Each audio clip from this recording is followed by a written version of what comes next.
जय श्री कृष्णा। देखिए, ये जो वीक है इस बार का 13 से 19 जुलाई का मिथुन राशि के लिए कैसा है? मिथुन राशि के लिए देखिए, सबसे इम्पोर्टेंट चीज़ ये है कि बुध अपनी ही राशि में वर्गोत्तम में चल रहे हैं। वर्गोत्तम में नहीं थे, लेकिन वीकेंड के आखिरी दिन से वृषभ नवांश में आ गए। लेकिन वर्गोत्तम के मिथुन ने आपको निश्चित तौर पे फायदा दिया है। सूर्य आ गए हैं, सूर्य भी अब बाहर आ गए हैं और गुरु के नक्षत्र में सूर्य बहुत अच्छी पोजीशन के ऊपर है।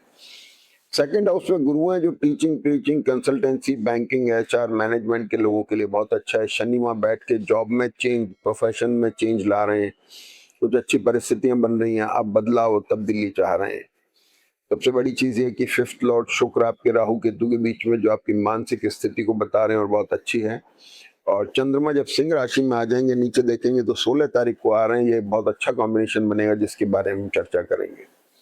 दूसरी इंपॉर्टेंट चीज क्या है कि मंगल द्वादश भाव के अंदर है और शनि से दृष्ट है। विदेश में रहने वाले लोग, विदेश से काम करने वाले लोग, व्यापार या नौकरी करने वाले लोगों के लिए बहुत अच्छा वक्त है। अब देखिए, जो लिटिगेशन प्रॉन है, जिनकी जन्म पत्री है, उनको थोड़ा ध्यान रखने की जरूरत है। गुरु यहाँ पर कर्क राशि के आपके प्रोफेशन के हाउस को थोड़ा सा एक्सप्लोर कर रहे हैं, बढ़ा रहे हैं। आपका स्तर तो उठ रहा है, बदली तब्दीली आ रही है, लेकिन थोड़ा सा बदलाव की तरफ भी है। अब सबसे बड़ी बात क्या है कि चंद्रमा भी आपके मिथुन राशि में ही है, बुध के साथ है। बड़ा सेंसिटिव कॉम्बिनेशन है, थोड़ा ध्यान रखना है। स्पाइन में पेन, कमर में, जिन लोगों की टेंडेंसी है, मैं उनके लिए बात कर रहा हूँ, जैसे फ्रोजन शोल्डर हो गया, गर्दन अकड़ गई, इन चीजों का थोड़ा ध्यान रखना है। स्पाउस की हेल्थ का भी ध्यान रखना है। सूर्य, बुध और चंद्रमा तीनों ग्रह साथ में है और सप्तम भाव के ऊपर दृष्टि है। सूर्य मंगल दोनों भी, इसलिए एग्रेशन से बचना है। स्पाउस के साथ में, मैरिटल रिलेशनशिप में, बिजनेस रिलेशनशिप में थोड़ा एहतियात बरतने की जरूरत है। गुरु जब सेकंड हाउस में चले गए चंद्र शुक्र के बीच में, तो भाई ध्यान रखिएगा, स्पाउस के साथ में, मैरिटल बिजनेस रिलेशनशिप में डिसएग्रीमेंट्स आ सकते हैं। थोड़ा पेशेंस बरतने की जरूरत है।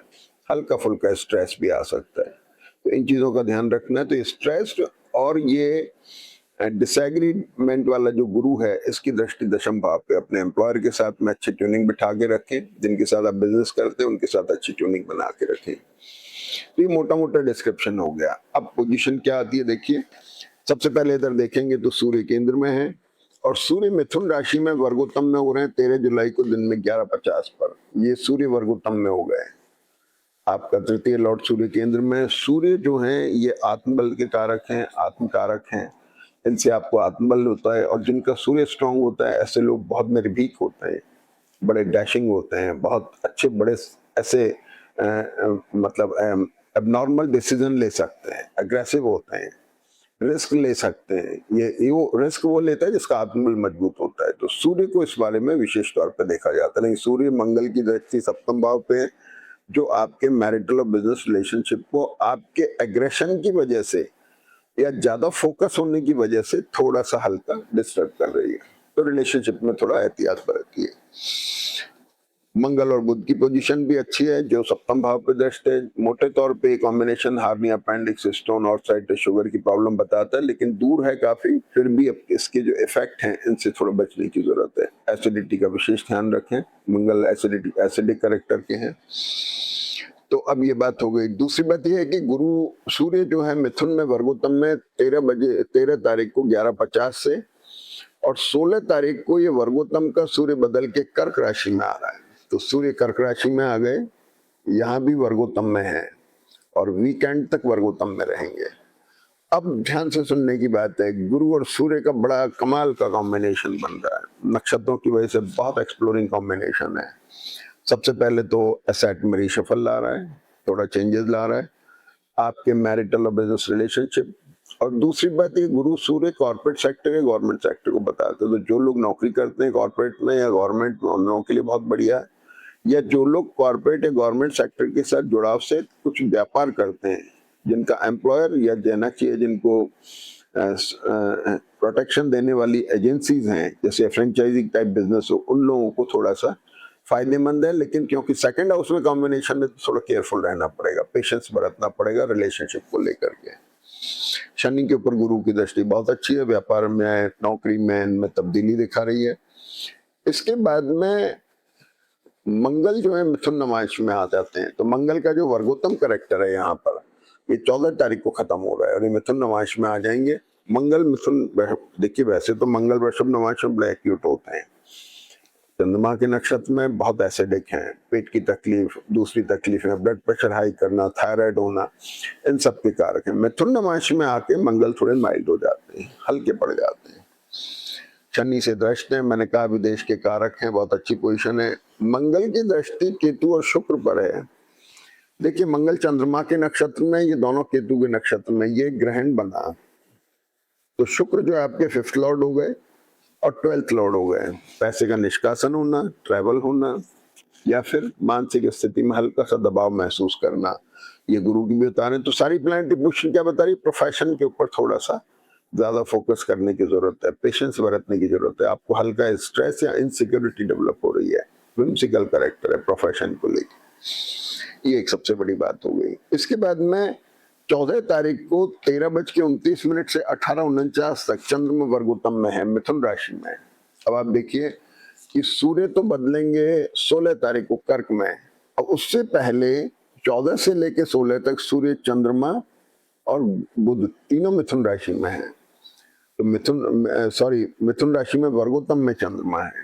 चंद्रमा का वर्गोत्तम में होना अच्छा है, आपका धन का कारक है, पैसा आना है। और ऑल ऑफ सडन गेन और सडन लॉस का कॉम्बिनेशन है। जो लोग शेयर मार्केट या गोल्ड सिल्वर का काम करते हैं थोड़ा ध्यान रखें, सडन गेन सडन लॉस का कॉम्बिनेशन है। हल्का फुल्का जर्क आना, इंजरी आना, इन चीजों का अपने को ध्यान रखना है। अब आ जाइए, सब चंद्रमा 18:49 तक हैं और चंद्रमा आपके मन के कारक हैं, मनोबल के कारक हैं। तो जैसे कहना चाहिए कि शरीर रूपी कार का ड्राइवर चंद्रमा है, मन है। मन अगर अच्छा है, मजबूत है, आपका पॉजिटिव है, अच्छी सोच है, तो आपको मुकाम तक ले जाएगा। अगर इमेच्योर ड्राइवर होगा तो गाड़ी को गड्ढे में पटक देगा।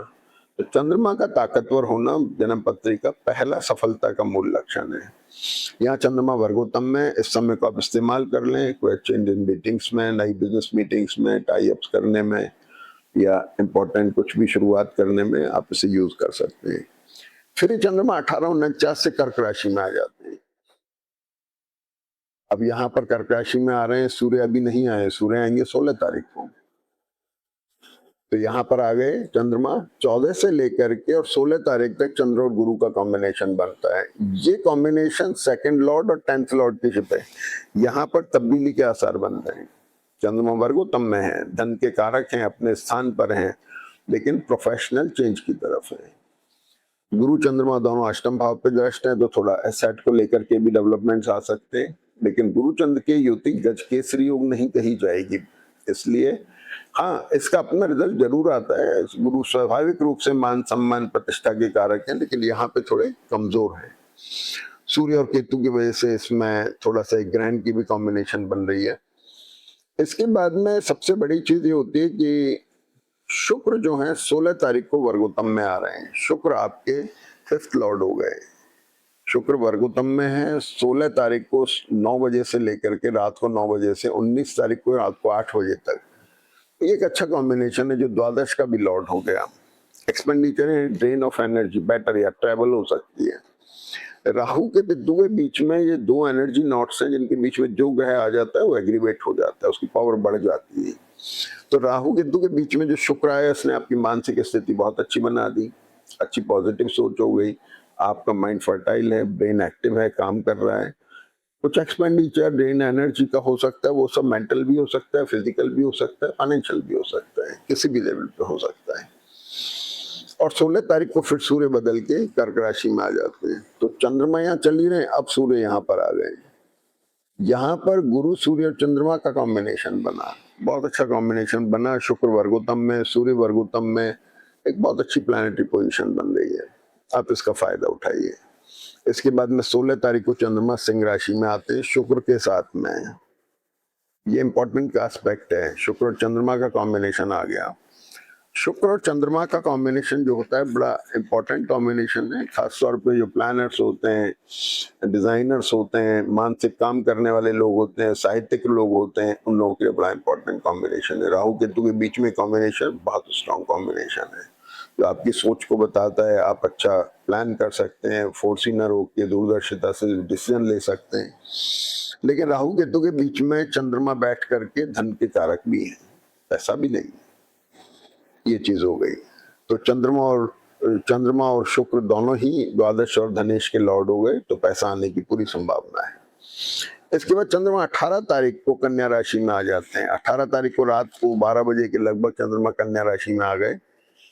शनि के साथ में रिडिफाइनिंग मोड बना रहे हैं, प्रोफेशनल पार्ट में, लोकेशन को लेके, फाइनेंस को लेके, इन चीजों को लेकर के आपका रिडिफाइनमेंट चल रहा है, पुनर्विचार चल रहा है। और एक सबसे खास बात और है, 18 को चंद्रमा रात को 12 बजे करीब कन्या राशि में आ गए और 19 तारीख को शाम को 7 बजे तक, यानी लगभग 19 पूरी तारीख में चंद्रमा जो है ये उत्तर फाल्गुनी नक्षत्र में रहते हैं, जो सूर्य का नक्षत्र है और सूर्य वर्गोत्तम में है। इसलिए ये टाइम भी बहुत इंपॉर्टेंट है 19 तारीख का, जिसे आप यूज कर सकते हैं किसी नई बिजनेस मीटिंग्स में, नए टाई अप्स में, या जहां भी इंपॉर्टेंट आपको कुछ काम करना हो उसके लिए बहुत अच्छा है। और वीकेंड में फिर 19 तारीख को मंगल कर्क नवांश में आ जाते हैं। मंगल आपके 6th लॉर्ड हैं। कर्क नवांश में अब मंगल जो है थोड़े से एक्यूट होते हैं, ब्लड प्रेशर, थायराइड के पेशेंट्स, डायबिटीज के पेशेंट्स को ध्यान रखना चाहिए। थोड़ा एग्रेसिव कॉम्बिनेशन है, लेकिन अच्छा कॉम्बिनेशन है। ये सब पे डिपेंड करेगा अपने अपने हॉरोस्कोप पर किस पर क्या रिजल्ट आते हैं। तो कुल मिलाकर के डे बाई डे पोजीशन अच्छी हो रही है, इसका फायदा उठाएं। जय श्री कृष्ण।